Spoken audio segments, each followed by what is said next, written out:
রাসূলকে বলতে লাগলেন, ইয়া রাসূলুল্লাহ, ইয়া হাবিবাল্লাহ, আপনার রব আপনার উপর সালাত পড়তেছে। জোরে বলেন সুবহানাল্লাহ। আপনার রব আপনার উপর কি পড়তেছে? সালাত পড়তেছে। কি নামাজ পড়তেছে? নামাজ পড়তেছে। সালাত মানে কি শুধু নামাজ? সালাতে 4টি অর্থ রয়েছে। কয়টি অর্থ? এখন আমরা জানি শুধু সালাম মানে নামাজ। সালাম মানে কি? নামাজ। সালাম মানে দরুদ, সালাম মানে দুয়া, সালাম মানে রহমত, সালাম মানে নামাজ। যেটা বলেন না সুবহানাল্লাহ। আজকে গিয়ে কোন একটা ডিকশনারি থাকলে সেখানে খুলে দেখবেন সালাত অর্থ কয়টা আছে, সালাতের সমর্থক শব্দ কয়টা আছে। নাহলে মোবাইলে গুগলের মধ্যে সার্চ দিবেন, সেখানে পাবেন সালাম মানে কয়টি অর্থ আছে। জিবরাইল আলাইহিস সালাতু ওয়াস সালাম বলতে লাগলেন, ইয়া রাসূলুল্লাহ, ইয়া হাবিবাল্লাহ, অপেক্ষা করুন, আপনার রব আপনার উপর সালাত পড়তেছে। আপনার রব আপনার উপর কি পড়তেছে? সালাত পড়তেছে। সালাত পড়তেছে মানে সালাম দিচ্ছে। দেখুন আল্লাহ তো নবীকে কি দিচ্ছে? কাকে দিচ্ছে? নবীকে। কেন দিচ্ছে? মর্যাদা এতটুকু আছে দেশের জন্য। জোরে বলেন না সুবহানাল্লাহ। আমাকে দিচ্ছে, আপনাকে দিচ্ছে, আপনার বাবাকে দিয়েছে, আদম নবীকে দিয়েছে, মুসা নবীকে দিয়েছে, ঈসা নবীকে দিয়েছে। কোন নবী রসুলকে আল্লাহ সালাম দিয়েছে?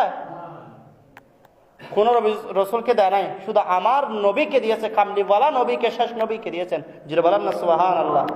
তো আমরা আমার নবীকে আমাদের মতো কেমনে বলি? আপনাকে কি সালাম দিয়েছে? তো সালাম দেয় নাই। আপনি তো মেরাজ করেন নাই, আপনি তো আল্লাহর দিদারে যান নাই, আপনি তো ব্যস্ত পোশাক পরেন নাই, আপনি তো কোনো কিছু আল্লাহর কাছ থেকে আনতে পারেন নাই। তা আপনার মতে কেমন হবে? যেখানে নবী নাই সেখানে কিছু নাই। যেখানে নবী, যে ইবাদতের মধ্যে নবী নাই সেখানে কোনো ইবাদতও নাই। যে ইবাদতের মধ্যে নবী থাকবে না সে ইবাদত কবুলও হবে না। প্রত্যেকটা ক্ষেত্রে ক্ষেত্রে যান, আপনি আমার নবীর নাম পাবেন, আমার নবীর যেই শানমান পাবেন। আপনি প্রতিটি কোরআন আয়াতের মধ্যে যখন প্রেমের চক্ষু দিয়ে দেখবেন, সমস্ত কোরআন আয়াতের মধ্যে শব্দে শব্দে আমার রসুলের শানমান রব্বুল আলামিন বর্ণনা করেছেন। জোরে বলেন সুবহানাল্লাহ। কোরআন করলে দেখা যায় আমার আল্লাহ আমার রসুলকে ইয়া আইয়ুহাল মুদ্দাসসির, হে চাদরওয়ালা নবী, নাকি এখানে কি বলেছেন? এখানে কি হে মোহাম্মদ বলে? সাথে সাথে আমার রসুল জাগ্রত হয়ে গেলেন। জোরে বলেন সুবহানাল্লাহ। তো যার নাম কোরআনের মধ্যে অনেক ভাবে ওয়াদ-দুহা বলেছেন, ইয়া আইয়ুহাল মুযাম্মিল বলেছেন, ইয়া আইয়ুহাল মুদ্দাসসির বলেছেন, তাহা বলেছেন। তো তারা কি আমাদের মতো বলে? আমাদের মতো মাটির মানুষ, কিছু জানে না, গায়েব জানে না, হাজির নাজির জানে না। জোরে বলেন না নাউজুবিল্লাহ। ইয়াসিন তোহা কামিলি ওয়ালা কুরআনে কি তাফসীর, হাজির ও নাজির শাহিদ ও কাসিম, হাজির ও নাজির শাহিদ ও কাসিম, আয়া সিরা জুমুনির নবীজি। আল্লাহ আল্লাহ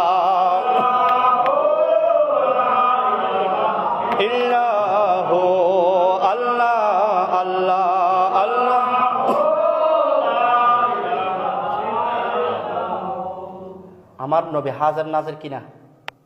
আমার নবী হাজার নাজের। হাজার নাজের মানে আমার নবী সবকিছু দেখতে পায়। আপনার নবী কি সবকিছু দেখতে পায়?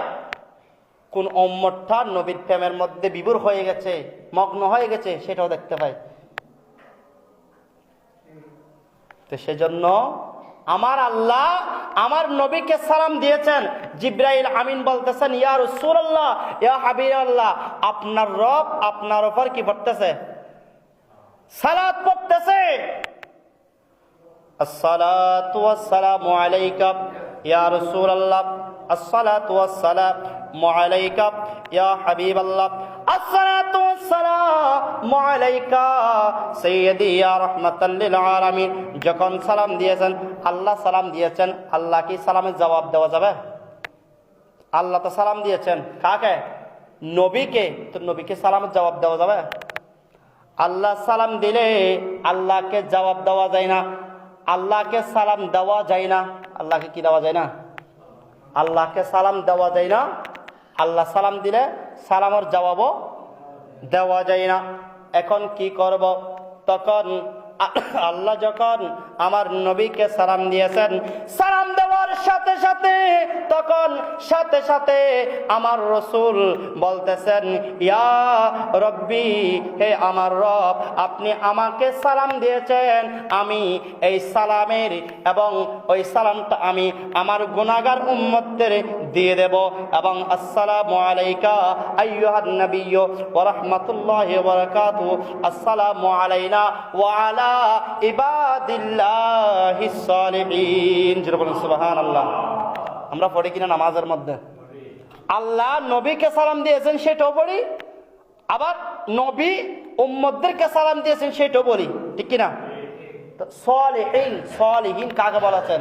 যারা নবীকে ভালোবাসে তাদেরকে বলেছেন, যারা নবীর উম্মত তাদেরকে বলেছেন, যারা নবীকে জানে সেই ভালোবাসেন তাদেরকে বলেছেন, যারা নবীর শরীয়ত মানে তাদেরকে বলেছেন, যারা উম্মত হিসাবে নবীর উম্মত দাবি করবে তাদেরকে বলেছেন। গৌস আজম আব্দুল কাদের জিলানীকে বলেছেন, আমার মতো আপনার মতো যারা নবীকে, নবীর শান ও আজমত শোনার সাথে সাথে নবীর মিলাদের মধ্যে উপস্থিত হয়ে যায়, নামাজ আযান শোনার সাথে সাথে মসজিদের মধ্যে উপস্থিত হয়ে যায়, মানুষ মারা যাওয়ার সাথে সাথে জানাজার নামাজ পড়ার জন্য উপস্থিত হয়ে যায়, আযান দেওয়ার সাথে সাথে নামাজের জন্য ছুটে যায়, ওই সমস্ত উম্মতদেরকে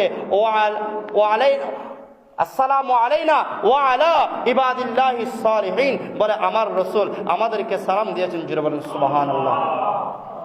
আমার রাসূল আমাদেরকে কি দিয়েছেন? সালাম দিয়েছেন। তা আল্লাহ সালাম দিলে আল্লাহকে সালামের জবাব দেওয়া যায় না, সালাম দেওয়া যায় না। আমার রাসূলকে সালাম দেওয়া যায়, আমার রাসূলকে কি দেওয়া যায়? এবং আমার রাসূল রওজা পাক থেকে সরাসরি উম্মতের সালাম গ্রহণ করে এবং উত্তর দেয়। জোরে বলেন সুবহানাল্লাহ। সেই জন্য রাসূলের আদর্শ বাস্তবায়ন করার আমাদের প্রয়োজন আছে কিনা? আছে। তো মেরাজুন নবী পালন করার প্রয়োজন আছে কিনা? মেরাজুন নবীর মাহফিল করার প্রয়োজন আছে কিনা? তো নামাজ পড়ার প্রয়োজন আছে কিনা? তো নামাজ পড়ি না, আমার এখন শুধু দুনিয়া নিয়ে ব্যস্ত থাকি, কোন দিকে টাকা আসতেছে সেটা নিয়ে ডিপ্রেশনে থাকি, কোন দিক থেকে টাকা আসতেছে না সেটা নিয়ে ডিপ্রেশনে থাকি, এখন কতটুকু জায়গা কি করলে পাবো সেটা নিয়ে ডিপ্রেশনে থাকি। চাই দেখেন আপনি আজকে থেকে একটা কাজ করে দেখেন কোন দিক থেকে যে আল্লাহকে খুঁজে পাওয়া যাবে, কোন কাজটা করলে আল্লাহকে খুঁজে পাবে, কোন কাজ করলে আল্লাহর প্রিয় হওয়া যাবে, কোন কাজের মাধ্যমে এবং আল্লাহর কাছাকাছি নৈকট্য হাসিল করা যাবে, কোন কাজের মাধ্যমে ইমানদার হওয়া যাবে, কোন কাজের মাধ্যমে আপনার ইত্তাকিল্লাহ আল্লাহর ভয় চলে আসবো। আপনি আজকে থেকে যখন নিয়ত করবেন, নিয়ত করার সাথে সাথে যখন সমস্ত কাজ বাস্তবায়ন করার জন্য আপনি প্রস্তুত হয়ে যাবেন, আল্লাহ আপনাকে ইমানদার হিসেবে কবুল করেন। বলেন সুবহানাল্লাহ। যখন আপনি আল্লাহর প্রেমে মগ্ন হয়ে যাবেন, দুনিয়ার প্রেম বাদ দিয়ে যখন, এবং আখিরাতের আপনি যখন উত্তম আপনার জীবন দেখবেন এবং আখিরাতের জীবনের দিকে যখন আপনি ধাবিত হয়ে যাবেন, দুনিয়ার জীবনকে বাদ দিয়ে, দুনিয়ার ভালোবাসাকে বাদ দিয়ে, দুনিয়ার লোভ লালসাকে বাদ দিয়ে যখন আখিরাতের জন্য আপনি মগ্ন হয়ে যাবেন, সমস্ত দুনিয়া আপনার পিছনে ছুটে থাকবে। জোরে বলেন সুবহানাল্লাহ। তখন আমরা দুনিয়া নিয়ে পাগল হয়ে যাই, আমরা দুনিয়া নিয়ে কি হয়ে যাই? পাগল হয়ে যাই। সেই জন্য আল্লাহ বলেছেন, আমি তো সব কিছু দিয়ে দিয়েছি, তোমরা খুঁজে নাও। লাকাদ কানা লাকুম ফি রাসূলিল্লাহি উসওয়াতুন হাসানা। আমি একটা দিব না, নামাজ, রোজা, হজ, যাকাত, তাসবিহ, তাহলিল একটা দিব না, সব কিছু একটার মধ্যে দিয়ে দিয়েছি। সব কিছুর মূল হচ্ছে একজন, লা ইলাহা ইল্লাল্লাহু মুহাম্মাদুর রাসূলুল্লাহ সাল্লাল্লাহু আলাইহি ওয়াসাল্লাম। আমার রসুলকে অনুসরণ করলে সব কিছু পেয়ে যাবে। আমার রসুলকে অনুসরণ করলে ইমানদার হওয়া যাবে। আমার রসুলকে অনুসরণ করলে মুমিন হওয়া যাবে। আমার রসুলকে অনুসরণ করলে তুমি জান্নাতে পেয়ে যাবে। আমার রসুলকে অনুসরণ করলে দুনিয়াও পেয়ে যাবে। আমার রসুলকে অনুসরণ করলে দুনিয়া তোমার পিছনে ঘুরবে, দুনিয়া তোমার থেকে দেখতে হবে না, দুনিয়া তোমাকে খুঁজবে। যখন আমার রসুলকে অনুসরণ করবে, দেখবেন আপনার জীবন এবং দুনিয়া আখিরা সমস্ত কিছু ধন্য হয়ে যাবে।